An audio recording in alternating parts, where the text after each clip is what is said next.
Welcome back to IGN at Gamescom Now. I'm Brian Altano with Max Govo, and this is Jehanne Rousseau from Spiders, the CEO, working on the upcoming action RPG Greedfall. This game looks awesome. We talked to you a few months ago at E3. We saw new stuff. You guys have a new trailer. I'm very glad to see you again. It's good to see you. It's been a crazy summer for video games, and your game just keeps getting more and more busy. There's more and more characters. There's more and more heart and depth. I could talk about this for a while, but I'm going to let you do that. What's new in the Gamescom trailer? Well, I think that what we will show you here is it's gameplay mostly. As far as I can remember, during the E3, there were still, some cutscene and, elements coming from the trailers. This is really gameplay. So it's in-game, really what you will experience during the game. So here, it's beginning where you will be able to create and customize your character. So there is a small cutscene with a painter that is, trying to draw your portrait, and you can choose here your gender, of course, but also some different faces and also, hair color, different haircuts, and so on. So it's what we're used to see in different RPGs. I mean, it's not that original, but we tried to make it, relevant with the time period. So we tried to have some haircuts that are, consistent. I like this haircut a lot. We see a lot of different sort of novel ways of doing a character creation screen. In Fallout, it's like shaving, but this is such a nice touch to be sort of sitting for a portrait. Now, you just had a brand new trailer that really emphasized sort of the character side of things. I feel like when we talked to you at E3, it was all monsters and the terrifying wilderness stuff. And now I find out that we're not monster hunters. It's all about diplomacy. Yeah.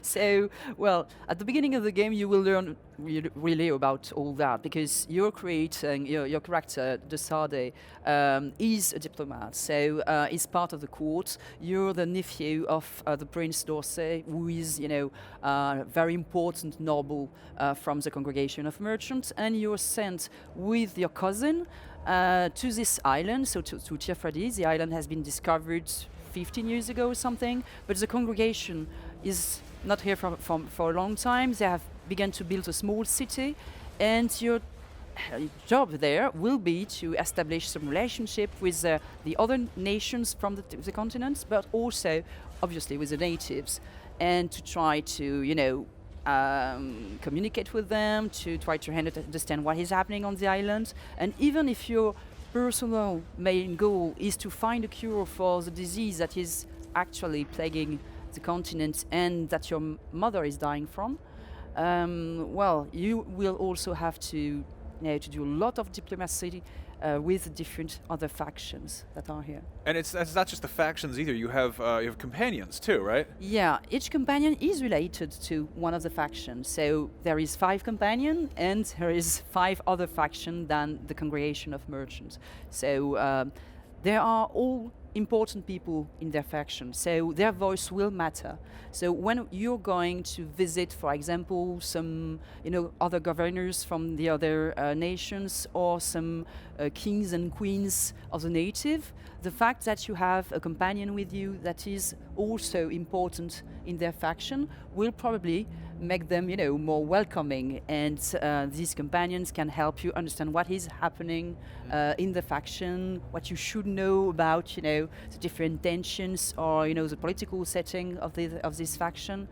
And of course, if you're bringing someone from the opposite faction, it can lead to a terrible mistake. That's not really great diplomacy. It's like, hey, I heard you hate these guys. I brought one of them. One side of my brain wants to ask you all about the skill trees, which we just saw. They're very in-depth. Yeah. The other side of my brain just wants to scream out, like, is that some sort of badger bear? There's so many wonderful monsters in this game. Every time we see this game, I feel like there's crazier creatures that start coming out of the woodwork. Well, we try to create some original creatures, different from what you are used to see in this type of games. So there are these animals that are different, and the idea was to create the same, I would say, amazement feeling that probably some when some people reach some new islands and new country, they discovered strange fauna, strange creatures. They were trying to draw them, and most of the time it looks very strange, and we're very weird when we're looking at the drawings now. And this is what we wanted to give back to the players. So a kind of amazement feeling and the discovery also. I really love that, because if you look at like cave paintings of horses, they're like kind of thick. Yeah. And then you're like, did they have weird horses, or did they just draw horses weird? With very small head. Yeah, exactly. I mean, I think overall this game has it doesn't look familiar. It doesn't look like the same as everything else. It's got a unique look, and the monsters have their own kind of original designs. I read somewhere that you did a lot to kind of create a custom language. Yeah. So all the natives have their own language. When they are all only together, they will speak their own language. They, of course, speak English too when they are talking or exchanging with the settlers.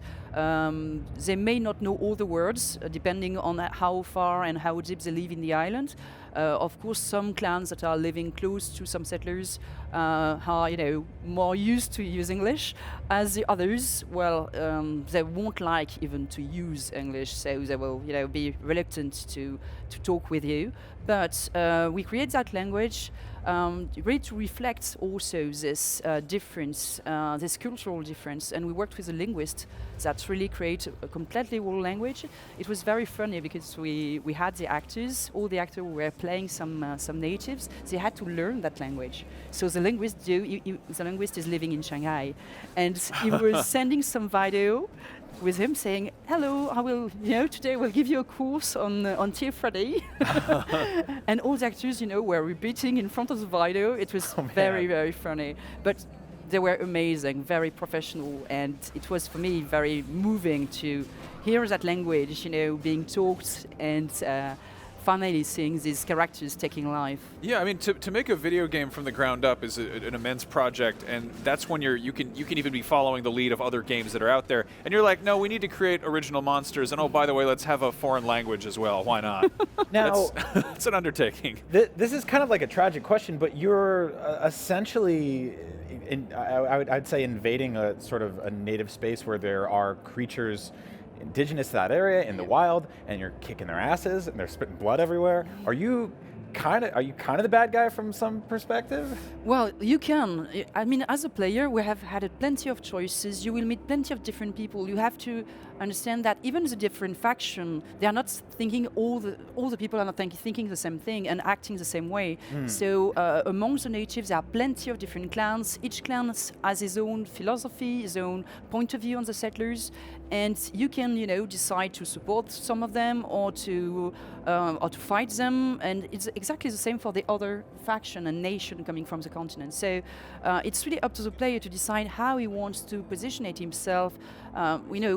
Facing all these different characters. Some native will ask for his help, and some others will, don't want to do anything with the settlers. Some will try to fight back, and you can really decide during the game to side with the natives and say, okay, in the end, I don't want to be the bad guy. Right. I want to be. To support them. So it's really up to the player to decide and make his own way through the game and through the story based on his own philosophical choice, or just emotional, or how he feels towards some characters. And there is no moral judgment from our part. And so there are. The emphasis now is there are tons of characters. There's relationships, there's dating, there's friendships. Those things can go sour. What does that look like on the back end? That seems like tremendously complicated. And keep in mind, I have no idea how any of this is made. And honestly, it is huge. And for us, it was 3 years of development nearly. And we are a small team. We are 30 in the team. We went up to 50 on some moments during the development, but we are a very small team, so we had to work a lot, to be honest. But it's really made out of passion. We completely are fan of this type of games. We were missing this type of games since some time. Yeah. And that's why we wanted to create again this type of game. So well, we spend some time with the team to create this universe, to give life to it. We know that we can't compare to, to a huge studio where they have hundreds of people working on it, but we come with our honesty and our love for this media, and I hope it's visible while playing. It's a generous game, and we tried to add all we could. So crafting system, as you can see it in the videos. I saw some kissing there. Are there romance options? Yeah, there are romance options. If you break up with someone in this game, will they kill you?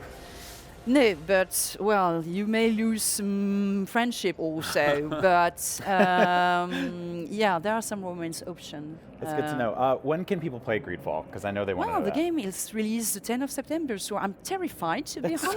What are you doing here? Well, we did nearly everything we could, so I'm here, well, basically to present the game, to be I'm with glad you. you're here. No, thank you so much for coming. Greedfall comes out very, very soon, so check that out. Please keep an eye on this game. It's very special and unique. We have plenty more games coming up right here at IGN at Gamescom now, so don't go anywhere.